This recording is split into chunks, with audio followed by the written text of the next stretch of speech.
Hello, magandang umaga guys. Ayan, gigising ko lang. Parang medyo alimpungatan ako kasi ngayong umaga 5 a.m. na ako nagising.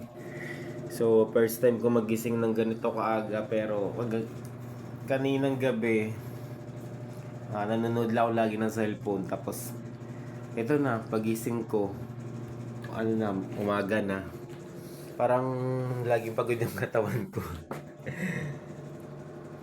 Dito na-stress na naman kasi ako dito sa mata ko. Parang feeling ko bumabalik na naman yung pula niya. Pagkapula niya, ayan. Later nga ako magpapapata ako ng gatas ng nanay. Diba yan? Sana naman wag tumuloy ito. Hirap-hirap pa naman ang pulang mata.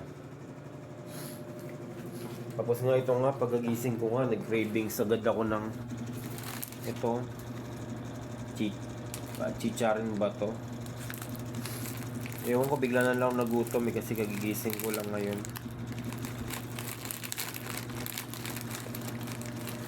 Ayan. Welcome sa aking tulugan.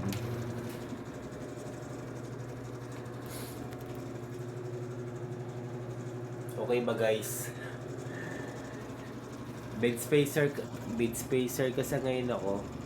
Dito kasi ako dati sa kwarto dahil bumukod na kasi ako guys.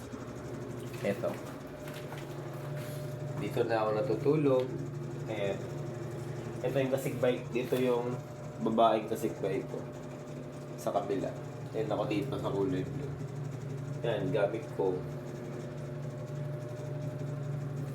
Yan, ito yung pinto. Yan. Uniform ko. And then ito, nandito yung cabinetan ko. Lagyan ng shoe rack.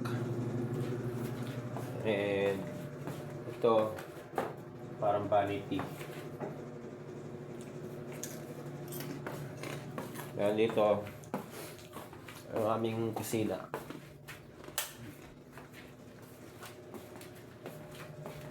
Hindi ba siya madumi? Okay siya guys. Yung table, pwede ditong kumain pero sa lang kumakain. Yan. Kaya wala ako masyadong gamit dito guys kasi yung mga gamit, yung mga lutuan, nasa kapatid ko. Iniwan ko dun. And guys, okay naman diba? Ito going to CR. Ito yung aming laundry. Ay, dito. Laundry. Yan. Yan, may bintana siya dito. Kaya maliwalas yung hangin kasi pumapasok dito. Maliwalas yung hangin. Ito, yung CR. Yun, sa loob.